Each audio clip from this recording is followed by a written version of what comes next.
Lag BaOmer is a very unique, interesting day in the Jewish calendar. Of course, we know it's the day that marks the end of the plague that decimated, that destroyed the students of Rabbi Akiva.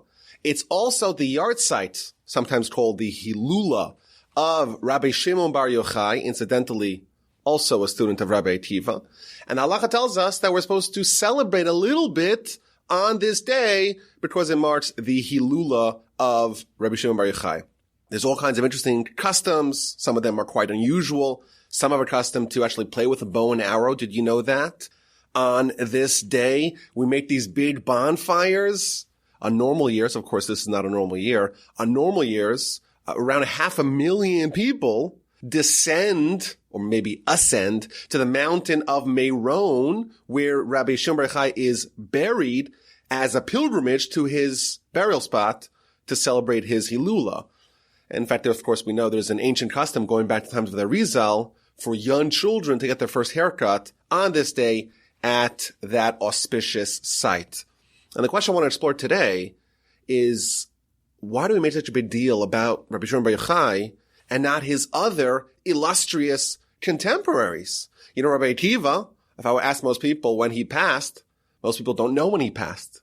After all, he was Rabbi Shimon bar Yochai's teacher, and we don't celebrate his Hillula. What about Hillel, the founder of the dynasty of the Nisim? What about Rabbi Judah Rabbi Judah the Prince, the architect of the Mishnah, Rabbi Yochanan Ben Zakkai? There's a lot of great Tanaim, sages from the Mishnaic Era, whose Yahrtzeits, most of us don't even know when they are, and we don't celebrate this. Why was Rabbi Shimon bar Yochai, why was Rashbi singled out that we celebrate his Hillula, and there's this whole hullabaloo about it? What is unique about him, and why is his Yahrtzeit celebrated so intensely? So I want to suggest an approach today. Of course, when we're talking about the sages of the Mishnah, we acknowledge that they're beyond us. They're like angels, like veritable angels. There's stories, many stories about them resuscitating the dead, splitting the sea like Moshe and Yehoshua and Joshua. They're above us. They're beyond us. We really can connect to them in a tangible way. But I want to suggest that there's something special about Rabbi Shimon bar Yochai, and how he related to us that created this very intimate, very close connection that we have with him, and that lives on until this very day. Rabbi Shimon bar Yochai, as we shall see, he was the one who always believed in us. Even when no one else did, Rabbi Shimon bar Yochai was on our side. He fought for us. He was our advocate. He was our ally. And by the way, he pledged to continue fighting for us in front of the Almighty until this very day. He is someone, his story reminds us of what our potential is, of what we can accomplish, of our most aspirational greatness. He's the one who encourages us to never give up. And if you learn about his story, he emerges at a time when our nation was near a spiritual and physical nadir. Of course, the Beis HaMikdash temple is destroyed. Jewish communities all over Israel are slaughtered, and the harsh Roman rule imposes all kinds of restrictions against Judaism, against Jewish life, and against Jewish communities. Of course, they kick all the Jews out of Jerusalem, out of Yerushalayim. They build a temple for the pagan god Jupiter on top Temple Mount, where the Beis HaMikdash stood, is now a shrine to Avodah Zarah. They disallow Jews from entering Yerushalayim. And at various times, the rabbis have to disband. They're fearing assassination. And of course, things really intensify in about the 120s or 130s. Hadrian, the Emperor Hadrian, he imposes all kinds of brutal restrictions against Jewish life. The laws of Nida can no longer be observed. Teaching of Torah is banned on pain of death. Shabbos is disallowed. Bris Milah is disallowed. In fact, they would force the people who did have a Bris Milah, have circumcision, to undo it. They said whoever gives their child a Bris Milah, both mother and child are going to be chucked off a cliff. This is the world in which Rabbi Shimon bar Yochai emerges. And of course, the nation has been endowed with some of the greatest, brightest sages. Of course, foremost among them is Rabbi Akiva. He has a student body of 24,000 students. The future maybe looks quite promising despite all this Roman aggression. But things go south. There is the Bar Kokhba rebellion. It's time to the year 132 to 135. There is a bloody and horrible war. And initially it's somewhat successful. The Jews manage to recapture Yerushalayim. They start rebuilding the temple. But the revolt is crushed. Jerusalem is recaptured by the Romans. The forces of Bar Kokhba, they fortify themselves in the city of Beitar. Eventually the fortress is betrayed, and there is mass slaughter. By the way, Jewish sources and Roman sources peg the number of deaths at close to 1 million souls. The way the Talmud describes it is that there were such rivers of blood cascading throughout the land that the Gentile farmers did not need to fertilize their farms for 7 years. And after this rebellion is crushed, there is what's known as the Shmad of Hadrian. And if we learn Jewish history, we'll discover that the Holocaust was actually not the first Holocaust. The first Holocaust happened right then, around the year 135, 136, where Jews are being slaughtered everywhere and totally indiscriminately. And the Romans, of course, intensify it by not only destroying Jewish communities, but destroying the symbol of Jewish greatness. They actually take Temple Mount. We know Temple Mount, Har Habayis, was the tallest mountain in Yerushalayim. You go there today, you see it's not so tall. And the reason why is that Sion Sadat Ticharesh, they plowed the mountain. They forced Jews to engage in slave labor to actually lower the mountain, some estimates, by about 1,000 feet. They execute all the rabbis. They make an edict, if you give smicha or you receive smicha, you're going to be slaughtered. And by the way, the city in which smicha is conferred, the entire city is going to be savagely, macabrely, brutally destroyed. This is the conditions. This is the world that Rabbi Shimon Yochai emerges in. And to make things worse, during this time, a plague erupts, and all 24,000 students of Rabbi Akiva, the creme de la creme, the cream of the crop, the bright future of the Jewish people, they all die in a plague during the time spanning between Pesach and Shavuos. In the words of the Talmud, the land became desolate. And you could argue that this is maybe the shadiest time in Jewish history. Our nation, the chosen nation, the people of Abraham, Isaac, and Jacob. Will this dream endure? Will the nation ever be restored to prominence? Will Torah have any continuity? You have to remember, at this time, the Mishnah is not written down. There's no canon of Torah Sheba'al Peh, oral Torah. If it's forgotten, if there is a lapse, if there is a generation where there is no Torah being taught, that's it. The Jewish experiment is over. But something dramatic happens. The nation rebuilds itself. Rabbi Akiva goes south, finds 5 students. One of them, of course, is Rabbi Shimon. And once again, the desert blooms. And 50 years later, what happens? The nation undertakes the most monumental project in human history, the writing of the Mishnah, the codification of oral Torah. And what do you have? A nation left for dead rises again with supreme vigor. The person that most symbolizes this turnaround is Rabbi Shimon Bar Yochai. And I want to read a story and see what he did and what he represented and how he inspires us until this day. So maybe the most famous story about him is told in the Talmud book of Shabbos, page 33b. There was a conversation between 3 of the sages, Rabbi Yehuda, Rabbi Yossi, and Rabbi Shimon, and they're discussing their Roman overlords. And Rabbi Yehuda says, listen, these people do good things. They make marketplaces and bridges and bathhouses. They're not that bad. They're pretty good, actually. Rabbi Yossi is quiet. And Rabbi Shimon Yochai is there, and he rips into them. He says everything they did, there's no altruism in it. It's all for their own personal benefit. They made marketplaces to establish houses of ill repute.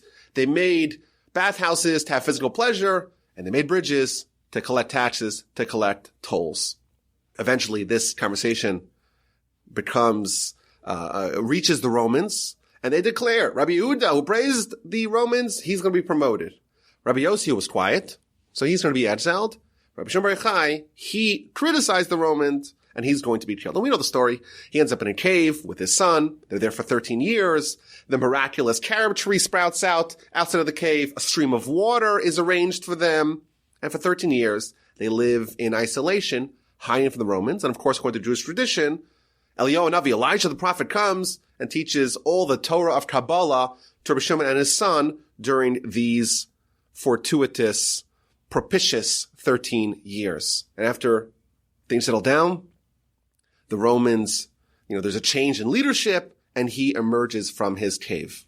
I think if we examine this story, we discover a little bit about Rabbi Shimon's character. The Romans are not known for their kindness.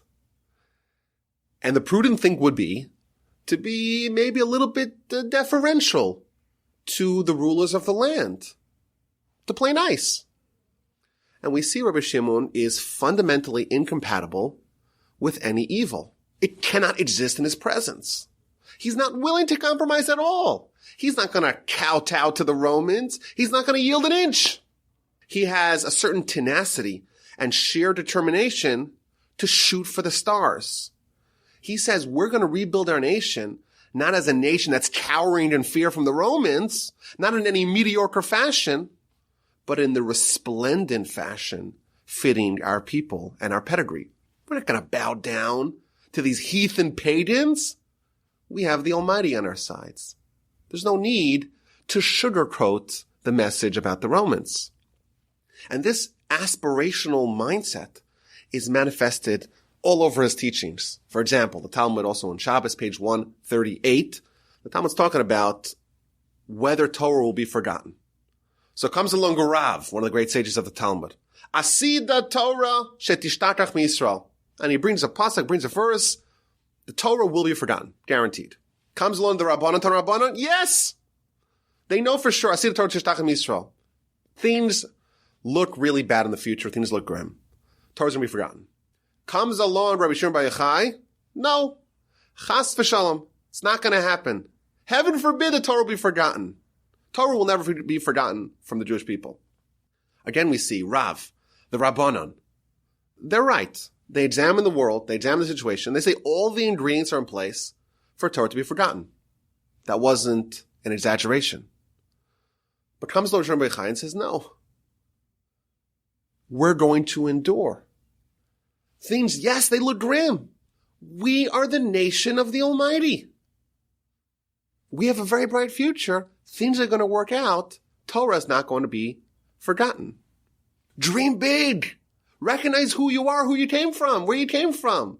Yes, things are bad, but so what? Rabbi Shimon sees us in the best of light. And maybe the second most famous story about, or Talmudic anecdote about Rabbi Shimon bar Yochai is found in the book of Brachos.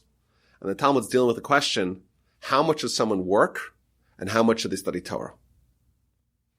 And comes along Rabbi Shimon and says, well, you have to try to balance. You have to try to harmonize the two. You have to study, but you also have to work, because what are you going to do? That's what Rabbi Shimon says. Very prudent. Comes along Rabbi Shimon and makes the following declaration. Someone's going to plow at the time of plowing. Someone's going to plant and harvest and winnow and do all the agricultural activities throughout the year. Torah, ma tehela. What's going to be with Torah? Rather, his solution is just study Torah and the Almighty will take care of you. And again, you think about it. What's the prudent thing to do? We have manifold responsibilities. We have to feed our family. We have to have a livelihood. We have to study Torah. So it makes sense to say, okay, let's find a way to harmonize them. And Rabbi Shimon dismisses this argument. What's going to be with Torah? He doesn't even address it. He views us, even when things are bad, he views us as if we're a nation at our zenith. The Almighty is with us. We study Torah. We're in good shape. And if you think about it, he's right. Of course, we know for 40 years, Jewish people were in the wilderness. They're in the desert. And what do they have? They have the mud. They have the manna. The Almighty parachutes food for them, every Jew, to their doorstep each morning. Rabbi Shimon is telling us, yes, things are bad. Yes, things don't look that good, but it's never too late for us to be on that level of the nation in the wilderness that we get the man. If we commit ourselves to him, to the Almighty, he will reciprocate. We could still be the people that are taken care directly by God. What about the Romans? The Romans are like flies. And just like Yehoshua said about the Canaanim, we'll carve them up like bread. And by the way, when did the man start falling? When did the manna start falling? So Talmud tells us that they ate the charara, they ate the matzah that they took out of Egypt for a month. So they left the 15th of Nisan, 15th of Iyar. They were still eating matzah. For the next 3 days, there was no food. And then on the 18th day of Iyar, known to us as Lag BaOmer, that's when the man started falling. What this is telling us is, this is the day of Rabbi Shimon bar Yochai. This is the day that heralds a nation that the Almighty is on their side and the Almighty is taking care of them. And his message is that we could still aspire to be that great nation. And you know what, today? We may think, we're sinners. We're not worthy. We're hopeless. We are doomed. And again, Rabbi Shimon bar Yochai rebuts that argument. He says, no. We're a mamleches kohanim b'gad kadosh. We're a kingdom of priests and a holy nation. We're the chosen people. We can make the Jewish people great again. He was a believer in us. He was forever bullish on the Jewish people. Talmud tells us that there is a halacha called a ben sorer umore, wayward and rebellious son. This is a person, a child, an adolescent, who is heading in a very bad path.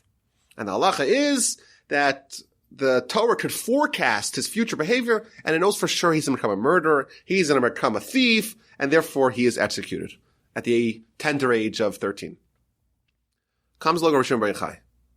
And this is from the Talmud in Sanhedrin, page 71a. Ben Sora Umore Lohaya. This case never happened. Velo Asid Lias, and never will happen. So why is it written? Draw for Kabbalah Schar. Study it for the reward, but it's not practical. The Talmud's telling us is that there's something called a Ben Sora Umore. This is a child who is irredeemable. They are on a trajectory, a path that there's no hope for it ever coming back to the correct path.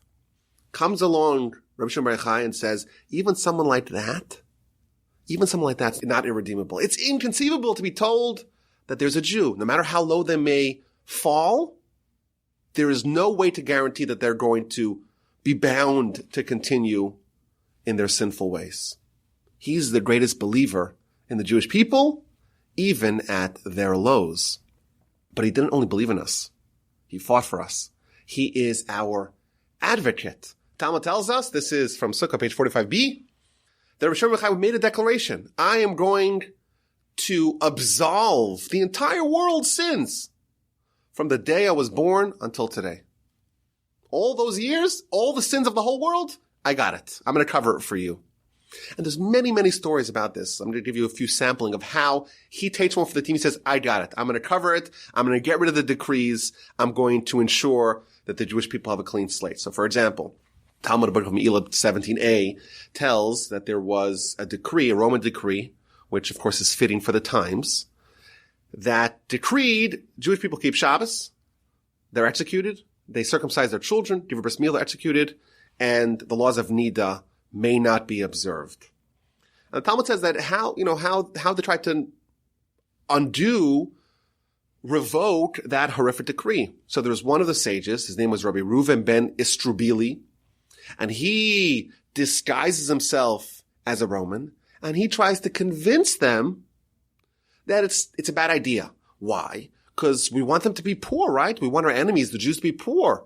Well, let them take off a work day on Shabbat, and they'll be poorer. And we want them to be weak, right? Physically weak. Okay, let them circumcise their kid. Let them weaken their children. And we want them to not have so many children. We want them to not procreate as aggressively. And therefore, let them take some time off and keep the laws of Nida.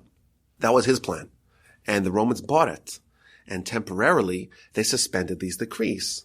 But then they got wind of it, and they realized that he was a Trojan horse, he was a fifth column, he was a Jew impersonating a Roman, and they reinstituted the decrees. And the rabbis convene a council, and they say, what are we going to do? We have this horrific, crippling decree. We need to send someone to Rome to go annul the decree. Who should go? So, of course, everyone looks exactly at Rabbi Shimon Bar Yochai and says, he has some history. He has ability. He is well taught in the ways of miracles. We're going to send him. So he heads off to Rome, and on the way, he gets a visitor. Says the Talmud, who is this visitor? It's a demon. The demon, whatever that is, kind of this hybrid human-angel thing, the demon says, I want to help you. So Rabbi Shimon hears this, starts crying. He's like, Abraham's maidservant, Hagar, when she needs help, she gets a real angel. And all I have is this pathetic demon to help me. Starts crying. Anyhow, demon says, okay, I'm going to help you. He flies ahead to Rome, and he embeds himself. By the way, this is the Talmud. This is not the Zohar. This is the Talmud. This demon flies to Rome and embeds himself into the daughter of the Caesar and makes her go crazy and scream at the top of her lungs, I need Rabbi Shimon and Rabbi Shimon. And she's contorted in pain, going crazy, give me Rabbi Shimon. So the whole city, the whole town was looking for Rabbi Shimon, and he walks into the city, and he's like, oh, here I am. So he walks in to the palace, and he speaks to the demon, says, okay, your time's up, you've done your job, come out. And like that, the girl's been healed. It's a miracle. They can't believe what happened. And they say, whatever you want, it's all yours. Come to the storehouses, take whatever gold, silver, whatever you want, it's all yours. They bring him there to the coffers of Rome, and he goes through the documents. Says, all I want is this document, the document that had the decree. They say, that's all you want? Sure, take it, it's yours. He rips it up, and he heads home. Incidentally, the Talmud says that while he was there, he saw some of the loot that the Romans had taken from the temple, from Beis HaMikdash. This is Rabbi Shimon. He's someone who's saying, I'm going to go into the lion's den. I'm going to endanger myself to go save the Jewish people. And there's many stories like that. And one of them, perhaps it's topical for our times. The Midrash tells us that he entered the city of Lod, and there was a plague that was ravaging the city. And he encircled the city, and all he sees are piles and piles of corpses. And he makes a declaration. He says, it's not possible that I'm here and there's a plague here. It's not possible. And instantly, there was a baskol, a prophetic booming voice that says, okay, all the angels that are in charge of the plague, your time's up. You're beckoned back home, and the plague ended. And the Talmud tells that some of his colleagues, some of his contemporaries were discussing this story. And Rabbi Meir, one of the other students of Rabbi Akiva, the five who survived, Rabbi Meir says, look at this. When Moshe and Aaron, when they want to stop a plague in Parshas Korach, what do they need to do? They have to take the Ketores. They have to do something to stop the plague. And Rabbi Shimon Bar Yochai is even greater to a certain extent than Moshe at stopping plagues. All he does is speaks. All he does is makes declarations, and the plague is eradicated. Another story. We say in Ashrei, Ritzon Yereyav Ya'aseh. The Almighty will perform the will of those who fear Him. And we're told in the sources that the greatest exemplar of that is Rabbi Shimon Bar Yochai. And the story is told, Rabbi Shimon Bar Yochai was traveling with his son, and they see great darkness enveloping the world. And they're trying to figure out what is this darkness. And they find an angel, a huge angel the size of a mountain. And there are 30 tongues of fire coming out of this angel's mouth. And they ask the angel, what are you doing? What's the plan? This seems pretty ominous. And he tells them, well, the Almighty is disappointed with the world. He wants to destroy it, and I'm the emissary. Why? Why is he disappointed? Because at a minimum, there's got to be 30 tzaddikim in the world. There got to be 30 righteous people in the world. And there are insufficient tzaddikim, and I've been sent to go destroy the world. So what does Rabbi Shimon Bar Yochai do? He says to him, go back to the Almighty and tell him that Rabbi Shimon Bar Yochai sent you away. And he goes back to the Almighty. The Almighty says, no, go back. And he goes back, and Rabbi Shimon Bar Yochai tells him, you should know that if you don't go back, I'm going to force you to never come back. And he engages with him in this whole back and forth, this whole argument. He says to him, well, if there aren't 30, then maybe 20 will suffice. If there aren't 20 tzaddikim, maybe 10 will suffice. And if there's no 10, well, maybe 2 would be enough, me and my son.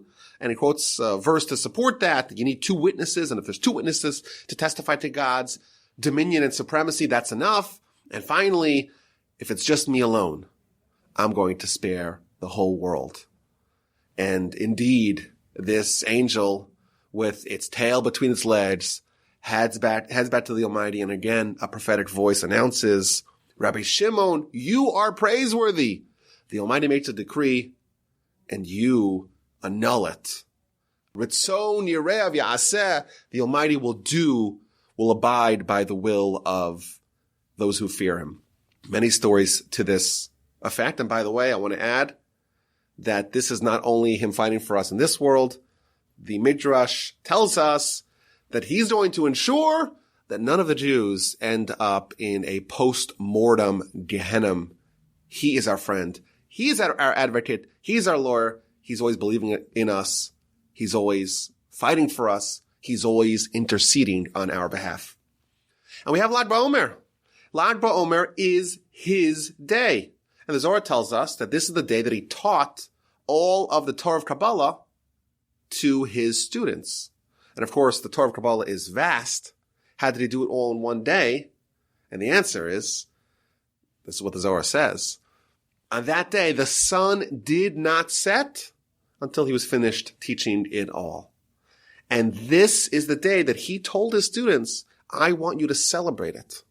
And as we know, there's a custom to light a Yahrtzeit candle, a ner neshama, on the day that someone passes. But of course, the souls come in different varieties and stripes. And the soul of Rabbi Shimon ben Zakkai was so vast and powerful, the only way to actually light a proper candle for that is to make a huge bonfire. This is the day that marks the turnaround. Rabbi Akiva's students were passing, and this is the day that it stopped. And this is the day that Rabbi Shimon made his, so to speak, crossover to heaven, but he's still there fighting for us. We ask the question, why is Rabbi Shimon bar Yochai, why is he different than all the sages? This is the answer. He most represents the dramatic turnaround that happened. The land was desolate. Torah was imperiled. And with Rabbi Shimon, the land bloomed again. He inspired us when we're down, when things looked pretty hopeless. He's the sage, above all, that springs hope in a time of pain, of suffering, of tragedy. He showed us what it's like to rebuild Torah. What's the attitude? Is it an attitude of mediocrity? Oh no. We're not willing to settle for mediocrity. He's not going to allow us to falter. He's going to will us to success. He believed in us. He believes in our destiny. He believes in our greatness. He reminds us that the Almighty is eternally on our side. And he represents Torah, rebuilding the Jewish community in the face of what could have been tremendous destruction. Uncompromising, unflinching, willing to stare down persecution and oppression. He did it for us. And he's fighting for us, and he continues to fight for us. And specifically, our sages tell us, this is a powerful idea.